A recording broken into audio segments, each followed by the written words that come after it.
கர்த்தருக்குள் பிரியமானவர்களே, June 25 Ellen G white அம்மையார் அவர்களுடைய மாரநாதா புத்தகம், பக்கம் 351.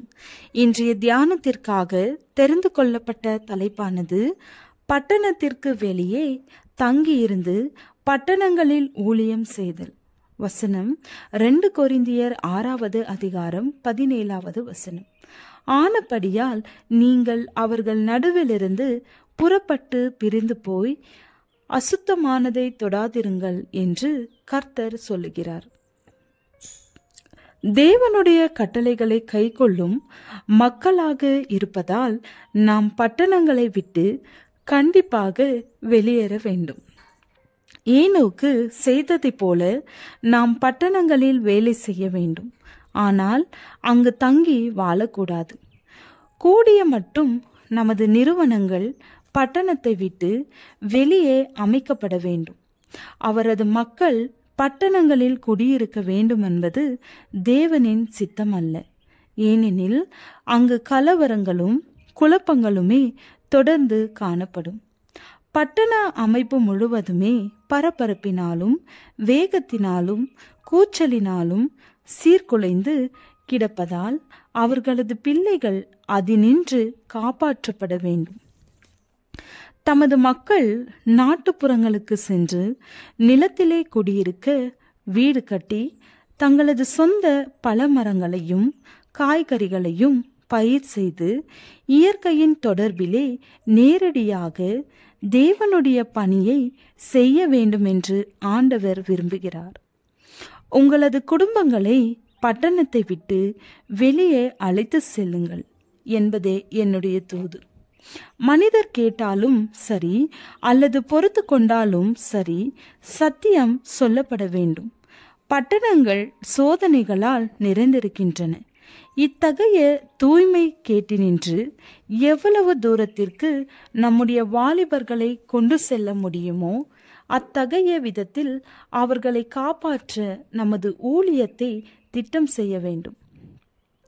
வெளியிடங்களில் தங்கி பட்டணங்களில் ஊழியம் செய்ய வேண்டும். பட்டணங்களுக்கு எச்சரிப்பு கொடுக்கப்பட வேண்டாமா? ஆம், பட்டணங்களில் வாழ்ந்து கொண்டிருக்கின்ற மக்களால் அல்ல, அவர்களை போய் சந்தித்து பூமியின் மீது வந்து கொண்டிருக்கிற ஆபத்துக்களை குறித்து எச்சரிப்பு கொடுப்பவர்களால் தான் இவ்வாறு செய்யப்பட வேண்டும் என்று தேவனுடைய தூதுவர் கூறுகிறார். ஒரு நாட்டிலே அக்கிரமம் பெருகும்போது சோதேமிலே லோத்தின் குரல் கேட்டது போல போதனையும் எச்சரிப்பும் கொடுக்கும் சத்தம் எப்பொழுதும் கேட்கப்படட்டும். லோத்து மட்டும் இந்த துன்மார்க்கமான கேடுகள் நிறைந்த பட்டணத்தில் தனது குடும்பத்தை வைத்திராதிருந்தால் அவன் அவர்களை நிச்சயமாக பாதுகாத்திருக்க முடியும். லோத்தும் அவனது குடும்பமும் பட்டணத்திலிருந்து சற்று தூரத்தில் வாழ்ந்திருந்தால் கூட வெளியே சோதேமிலே செய்த காரியங்களை செய்திருக்க முடியும். ஏனோக்கு தேவனோடு நடந்தான். ஒவ்வொரு விதமான துன்மார்க்கத்தாலும் கலக்கங்களாலும் நிறைந்த பட்டணத்தின் மத்தியிலே சோதேமில் லோத்து வாழ்ந்தது போல அவன் வாழவில்லை. ஏனோக்கு துன்மார்க்கர் இருக்கும் இடத்திலே வீடு கட்டி குடும்பம் நடத்தவில்லை.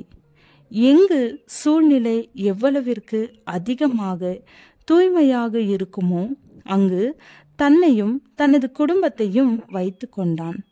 சில சமயங்களில் உலகத்தின் குடிகள் வாழ்ந்து கொண்டிருக்கும் இடங்களுக்கு தேவன் கொடுத்த தூதை கொடுக்கும்படி சென்றான். அவன் தனது தூதுகளை கொடுத்த பின்னர் தனது எச்சரிப்பின் செய்தியை ஏற்றுக்கொண்ட மக்களையும் எப்பொழுதுமே தான் இளைப்பாறும் இடத்திற்கு தன்னுடன் அழைத்து சென்றான். ஜெபம். தேவனே, இன்று எங்களுக்கு அடைப்பட்டிருக்கின்றவைகளை திறந்து ஆசீர்வதித்தருளும். ஆமென்.